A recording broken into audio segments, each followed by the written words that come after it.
There is a fifth dimension, beyond that which is known to man. It is a dimension as vast as space and as timeless as infinity. It is the middle ground between light and shadow, between science and superstition, and it lies between the pit of man's fears and the summit of his knowledge. This is the dimension of imagination. It is an area which we call the Twilight Zone.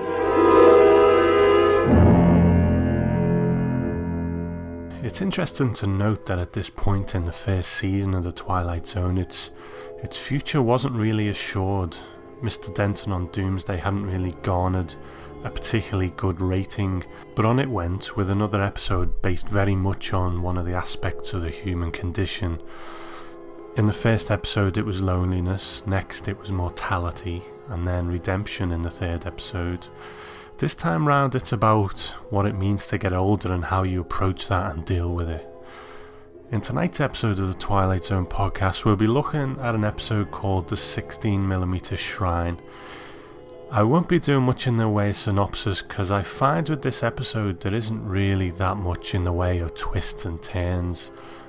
Rod Serling presents us with a woman in a certain situation, and the scenes that follow that really just serve to illustrate that situation even further. Now there is that element of escalation as well. These things happen to her and obviously affect her mental state and you know what happens after that, but it's still pretty much all there in the first 5 minutes. But let's see how we get on anyway, and here's the 16mm Shrine. Picture of a woman looking at a picture. Movie grade of another time. Once brilliant star in a firmament no longer a part of the sky. Eclipsed by the movement of earth and time. Barbara Jean Trenton, whose world is a projection room, whose dreams are made out of celluloid. Barbara Jean Trenton, struck down by hit-and-run years, and lying on the unhappy pavement, trying desperately to get the license number of fleeting fame. Again, written by Rod Serling, and originally aired on October 23rd, 1959. It was directed by a gentleman called Mitchell Leeson, who directed 3 episodes of The Twilight Zone in all, the other 2 being People Are Alike All Over and Escape Clause. Now, in my research into this one, I kept coming across people saying it had a lot of similarities to a Billy Wilder film that was made about 9 or 10 years earlier called Sunset Boulevard. Now, I haven't actually seen that film, so I can't really comment on that, but it'll be interesting to check it out if I ever get the chance. We first see Barbara Jean Trenton in the screening room at her home that's going to be very important in this story because it's the place where she's shut herself away from the world. She sits there all day watching these old films that she used to star in. Now there's a bit of foreshadowing in one of these opening scenes of what's to come later on. In the scene, her maid Sally goes into the room and she can't see Barbara Jean at first, but when she does, she sees her coming from behind the projection screen in exactly the same pose as the younger Barbara Jean who's on the screen. Her agent Danny Weiss pays a call. Now Danny's played by Martin Balsam, who was a very busy actor all the way up until his death in 1997. Being a big horror fan as I am, I'll always remember him for Psycho, but he's also got a few Twilight Zone credits under his belt too. He was in an episode of the original series called The New Exhibit as well as this one, and we'll get to that one down the line, but he was also in a couple of episodes of the 80s Twilight Zone, which we may or may not get to down the line. Now that depends on whether there's really a demand for it at the time and whether I really have the energy to do it in 3 years' time when I get through all of the original series. So anyway, Danny knows what's going on here, and you can imagine that a lot of agents would have probably abandoned Barbara Jean by now, but you can tell he's a good man and he's got a lot of affection for her still. Daniel, fix yourself a drink. It's 11 in the morning. So it's 11 in the morning. So it's 11 in the morning, and the sun is out. Now, it's a beautiful day in Beverly Hills. There's no smog, it's 84 degrees, and it is lovely. I wonder what I'd do without your daily weather reports. Question is, Barbara, what do you do with them? You sit here in this Air-conditioned cave showing one picture after another. Let's skip it. Bobby, it's no good, honey. None of this is any good. Look, if you won't fix yourself a drink, sit down and be quiet, will you? You know something, Daniel? You have a habit of looking poised, ready to spring. Danny comes round with good news. He's set up a meeting at a film studio called International for Barbara to try for a part. Now, when she hears this news, she's obviously delighted and she starts to reminisce about the old days, but you can see that she's still living in the past. She expects that she's going to get a part like the ones that she used to play 25 years ago, and you can see Danny's face. You know, he obviously knows that that's really not the case. Oh, Danny, I hope it's a musical. Oh, I'd love to dance again. Or a love story. Oh, I'd give anything to play love scenes like I saw this morning. Scenes with Jerry Herndon. You know, we did 3 pictures together. I have a memory of you for my eyes, thoughts of you for my mind, and the touch of you for all of me. Oh, something like that. And then we did a night in Paris together. Barbara, you were much younger then. Go to the devil. Now, Barbara, honey, this is 1959. It's 25 years from Night in Paris. And 26 years since you made Farewell Without Tears. That room across the hall is dark, it's damp, it's full of cobwebs. Now, come on, honey, snap out of it. Snap out of this kick. You get your war paint on, and I'll meet you over at Saul's office at 3 o'clock, okay? Okay, Danny. The meeting doesn't go well, and when Barbara hears that it's only a small part and she's going to be playing a mother in her 40s, she just explodes. You play a mother? How old a mother? 40-ish, but very vibrant, very much alive. As opposed to what? A corpse? I don't play mothers, Mr. Saul. I never have, and I won't start now. I also don't take bit roles. And you should know that. Come on, Danny, let's go. So the whole episode just sets Barbara back even more. She goes into total seclusion and she pledges to shut out the world. But to be more specific, she pledges to shut out the modern world. She's going to live in the past totally. She's going to be in her room watching her films. This is the world, Dan, right in here. From now on, I keep the drapes drawn and doors locked. I don't want any of the outside world coming in. Not the Marty Sauls or the movies without sentiment. Actors in undershirts, rock and roll, jukeboxes, not any of it. If I shut my eyes, it all disappears. If I wish hard enough, I can wish it all away. All throughout the episode, you keep hearing the name Jerry Herndon. It's one of Barbara's leading men from the past, and one day to try and break Barbara out of her seclusion, Danny brings Jerry over to see her. Now, Jerry doesn't live in town anymore. He's been away for a long time. So Barbara hasn't seen him for probably about 20 years.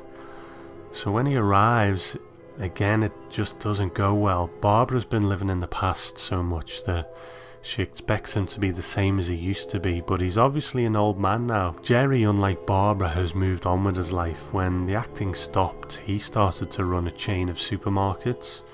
Now, it's not the most glamorous of jobs, but you do get the sense that he's quite happy and accepting of his lot in life. It's a slightly uncomfortable scene because the moment Barbara walks into the office, her face just drops, and this really is the last straw for Barbara.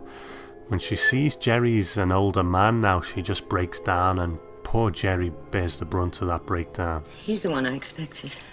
He's the one I wanted to have come and see me. But he's dead now. Dead like all the others. Barbie, please. Go away, both of you. Please go away.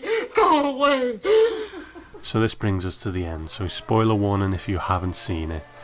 She goes back into her room and back to her films, and that's when, by the sheer power of her desire to be back to that place, back up there on the screen, she makes a wish. There you are, Jerry. There you are. You look so young. So wonderfully young. There was a strange old man here a while ago who said he was you. Jerry, I wish I could be there with you. I wish I could be up there with you. I wish. Oh, I wish. I wish. So Sally the maid discovers that Barbara Jean has somehow entered onto the film, become a part of it, and to her credit, the moment's played with real horror. Sally really can scream. She calls Danny and he comes over and he plays the film too, and up there on the screen is Barbara Jean, surrounded by all of the movie stars from the old days, and she stood on the staircase to her house. And as Danny calls out to her, she turns to the screen and holds out her handkerchief, and she drops it to the floor. Now, I think considering it's not a particularly horrific scene, as such it's played very well. The shock of the characters being confronted with this absolutely impossible situation, and there's a quite sinister feeling to it, which I think it needs, because as twists go, well, we'll get to that in a minute. But when Danny walks out into the hallway, there on the floor is the handkerchief that he's just seen a drop on the screen. And I'm reminded of that regret that Rod Serling had about not including that unexplained element in the episode Where Is Everybody? The item that crosses into different realities. In that episode he didn't get to do it, but in this one he does it with the handkerchief. I've got to admit, this is an episode of the Twilight Zone that I've got mixed feelings about. From what I've been reading over the past few days, I do seem to be in the minority on that. But here's my main problem. I find that pretty much from the opening scenes of the 16mm shrine, I know who Barbara Jean Trenton is. I can see exactly what path her life's taken. So when all throughout the episode these things keep happening just to reinforce that she's a woman who can't stop living in the past or longing for the past, it's driving home something that I already know, and I find myself just waiting for the time when it becomes a Twilight Zone episode, you know, that little bit of strangeness. It just seems to follow this path that she's in the house, she gets her hopes up for the part, her hopes are dashed, she gets her hopes up again when Jerry comes to town, her hopes are dashed again when she sees how old he looks. Like I say, I kinda knew what road she was on from the beginning. So there's really no twists and turns along the way that keep me interested, to be honest. That's not to say that I don't think it's a well-made piece of television. The scenes in themselves are very well done, the two standouts being those two scenes. I think it's a very well-balanced performance from Ida Lupino, who plays Barbara Jean. On the one hand, Barbara Jean is a very sympathetic character. We do sympathise with what she's going through.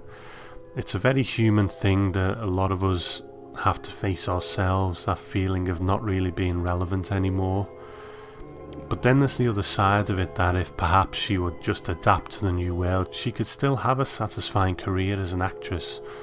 Maybe not with the parts that she used to play, but it's still got to be preferable to her life as a hermit in that room. And when the chance does come up to break the cycle, she thinks herself above it and she rejects it. And not only does she reject it, but she's rude, she's stubborn, and she treats people terribly, especially poor Jerry. So I think it's a credit to Ida Lupino that I actually still like Barbara Jean, considering how unlikable she can be. I think you only really need to look at the actress Ida Lupino herself, who gave the performance, to see what Barbara Jean's life could have been like if she'd adapted. Ida Lupino was born in 1918, so she'd have been 41 when she played the part.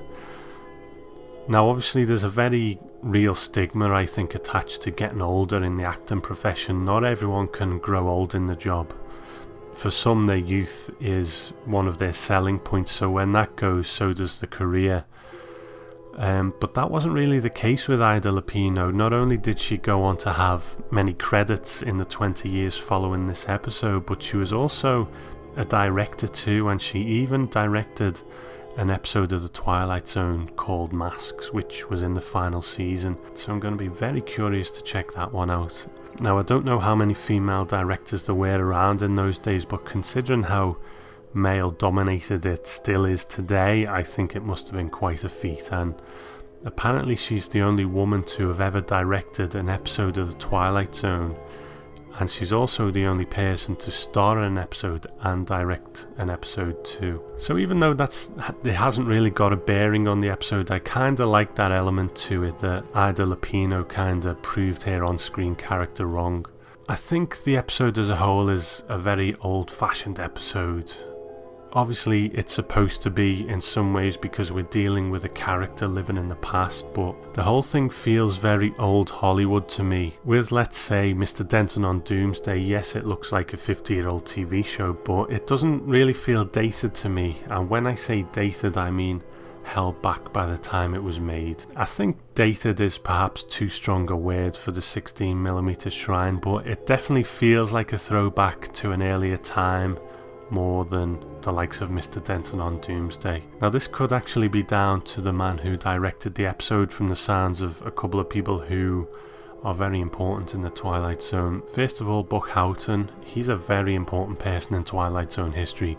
He produced the first 3 seasons, and he and Rod Serling seem to be a very good fit for each other working together. He said, "I thought it was very well directed, largely because Mitch Leeson had a feeling for how people could get that way. He undoubtedly reminisced about the situations he'd been in when he was on top." And the director of photography, George Clements, agreed. He said, "He still lived in the past. He drove his Rolls Royce, had a chauffeur, insisted on a lot pass and so forth. He wasn't getting enough money to live that way, but he was a real talented man in his day. Well, he was always talented. But he wasn't able to adjust to television. He wanted to make television like a feature picture." Now, Mitch Leeson went on to direct for another 9 or 10 years after this episode, but if you look back at his filmography, you can see that his glory days as a motion picture director were very much in the past at this point as he moved to television. But, you know, more power to him. He didn't just become a hermit, he rolled with it, he kept moving with the times, and he kept on directing until 4 years before he died in 1972. So to get back to the episode again, I don't necessarily dislike the ending. I do think it's perhaps lacking something. It's certainly got an element of the unexplained. You know, she gets into the film by the power of wishing, so there's no problem there. But I just guess it feels so very straightforward to me. I mean, the escalation of it and, you know, her mental state is ramped up well to the point where it just reaches fever pitch. So it was probably that heightened emotional state that gave her the power to do what she did. But it's still lacking, you know, maybe a couple of twists and turns along the way in the story. I wouldn't call it a bad episode, but it's certainly not one of my favourites, and I think there are many, many better episodes, but I think it does its job well enough. It's an effective little reminder that if you spend your life living in the past, it's not really living at all. So, while Danny and Sally were, you know, horrified by what they saw on the screen there, it's not necessarily an unhappy ending. Barbara Jean went from a life of unhappiness to a kind of afterlife where she was, you know, young forever, and surrounded by the people that she loved and who adored her too. So I guess it's easy to see the parallels there, and in the end, even Danny raised a smile. To wishes, Bobby. To the ones that come true. To the wishes that come true. To the strange mystic strength of the human animal, who can take a wishful dream and give it a dimension of its own. To Barbara Jean Trenton, movie queen of another era, who has changed the blank tomb of an empty projection screen into a private world. It can happen in the Twilight Zone.